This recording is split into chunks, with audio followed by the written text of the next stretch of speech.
Halo Immanuel Friends, kembali lagi di podcast kali ini bersama saya Yohanes Igoro. Hari ini kita akan bahas tentang kesehatan pria. Sebenarnya kesehatan pria itu urusan siapa sih?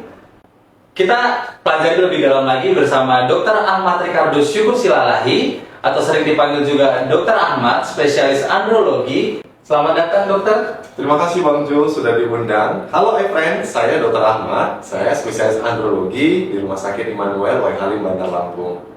Makasih sudah diundang. Ini topiknya sebenarnya topik yang sangat penting Bang Jo, tapi sering diabaikan sama semua pria ya.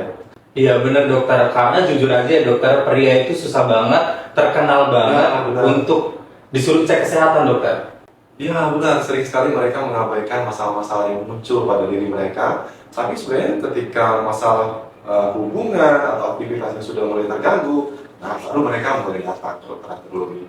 Oh begitu ya dokter. Jadi kalau contohnya nih, kayak aku kan cowok nih. Ya. Kita itu kayak terlihat masih kuat, terus masih kerja juga, terus stamina kita itu masih kelihatan bugar. Itu penting juga nggak untuk konsul sama dokter atau berobat ke dokter juga? Ya tentu penting ya Bang Jo, kadang-kala gejala-gejala ringan mungkin sering diabaikan. Tapi ketika gejalanya mulai muncul, bertambah atau progresif, atau mulai mengganggu aktivitas sehari-hari, atau bahkan sudah mulai berdampak pada hubungan dengan pasangan, itu penting sekali untuk diperiksa. Berarti bisa jadi kita itu disuruh sama pasangan kita juga ya dokter? Ya sering sekali biasanya pria itu disuruh sama pasangan. Iya dokter. Jadi kalau gini dokter, kita itu udah berpikirnya kita itu udah makan sehat, makanan sehat, terus itu kita sering olahraga, itu berpengaruh juga nggak sih sama performa kita dokter? Benar. Kalau kita rajin olahraga, tentu akan menambah stamina ya, tenaga, otot-otot juga semakin bagus, kesehatan fisik juga semakin kuat. Makanan-makanan tentu penting seperti nutrisi, makanan yang sehat, itu akan mempengaruhi metabolisme tubuh, tentu akan mempengaruhi secara positif berdampak baik untuk kesehatan bahkan juga performa pria. Oh begitu ya dok. Ya.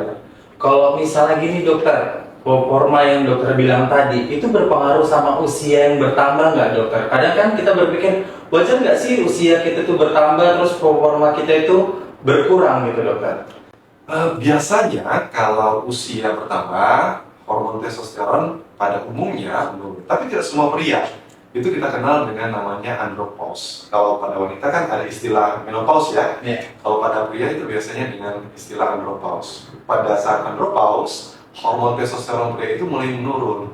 Nah, hormon testosteron ini mempengaruhi performa pria, sehingga biasanya muncul terjadi gangguan ereksi, masalah-masalah seksual, bahkan juga aktivitas kehidupan sehari-harinya bisa saja juga terganggu pada pria tersebut. Oh begitu ya dokter. Jadi buat teman-teman atau cowok-cowok di luar sana, kita itu punya juga yang namanya dengan andropause. Ya. Gitu ya dokter? Ya, andropause benar. Andropause itu sejenis dengan menopause ya dokter? Menopause. Untuk yang perempuan gitu dokter? Ya, mirip dengan menopause. Ya. Oh menopause. Ya, bedanya pada wanita biasanya menopause kan pada usia 40 tahun sudah mulai. Tapi pada pria, andropause biasanya nggak semua pria mengalami andropause pada usia 40 tahun. Ada yang 50 tahun, 60 tahun, bahkan ada yang sampai 70 tahun. Jadi berbeda tiap pria. Biasanya itu kan dipengaruhi oleh pola hidup, nutrisi mereka, aktivitas di masa muda, dan penyakit-penyakit yang menyertai mereka. Berarti performa itu bukan soal seks aja ya dokter? Iya, pada pria sebenarnya performa itu luas ya Bang Jo. Jadi kalau performa seksual itu mungkin hanya sebagian kecil dari masalah yang muncul. Tapi kalau testosteron yang seperti kita bicarakan tadi, itu bisa mempengaruhi fokusnya pria, moodnya pria, kadang juga emosionalnya bisa terganggu, jadi mudah emosi. Kalau testosteron pada pria turun, bahkan kadang pria itu jadi mudah lelah, mudah capek, tidak semangat bekerja. Jadi sebenarnya itu luas ya. Jadi kalau misalkan timbul gejala-gejala tersebut pada teman-teman iFriend semua, ya mungkin saja bisa diperiksa hormon testosteron. Mungkin teman-teman bisa mengalami gangguan testosteron tadi. Jadi kalau untuk pria ini dokter, apa aja sih yang harus diperiksa dokter? Biasanya ya, pria itu kalau datang ke klinik andrologi, tentu kita lakukan pemeriksaan yang namanya anamnesis. Anamnesis itu kan kita tanya riwayatnya, kondisi penyakitnya sudah berapa lama, atau mungkin ada kondisi penyakit yang lain, itu perlu kita cari tahu. Lalu kita lakukan pemeriksaan fisik Bang Jo. Pemeriksaan fisik dan urologi itu biasanya kita lakukan pemeriksaan genitalia atau organ kemaluan. Kalau misalnya ada gangguan pada buah sakar, penis, mungkin kita perlu pemeriksaan tambahan. Mungkin pemeriksaan laboratorium, kayak seperti tadi, testosteron, FSH, LH, dan lain-lain. Atau bisa juga Bang Jo, kita lakukan pemeriksaan metabolik. Misalkan pemeriksaan kolesterol, gula darah, dan pemeriksaan lainnya. Banyak juga ya dokter yang diperiksa ya dokter kalau untuk kesehatan pria ini.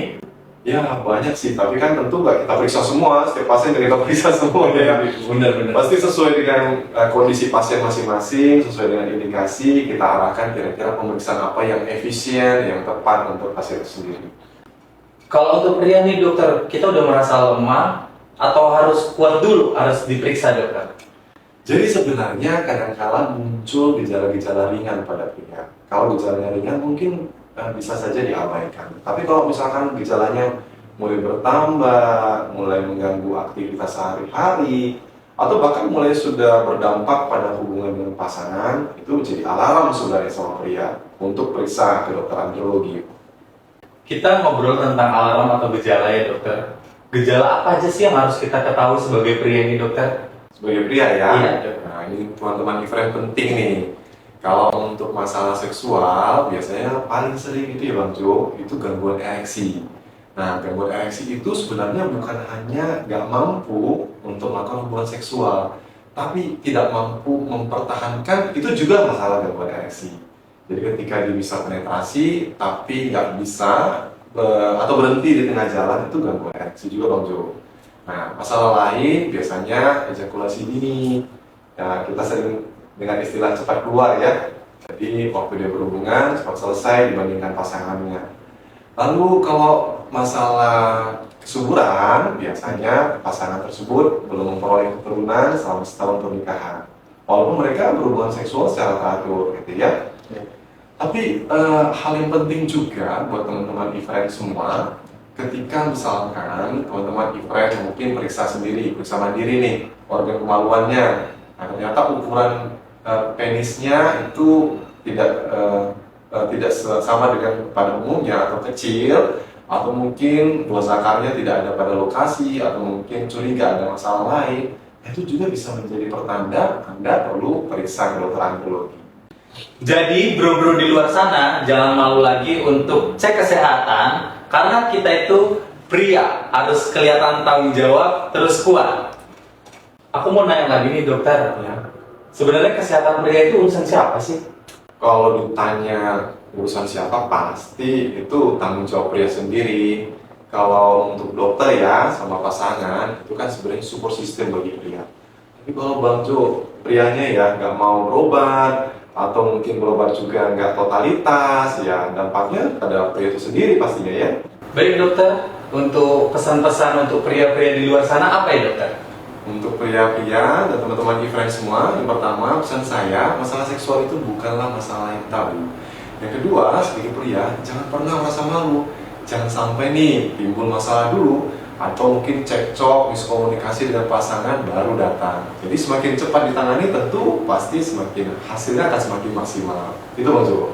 Oke, terima kasih dokter atas penjelasannya tadi.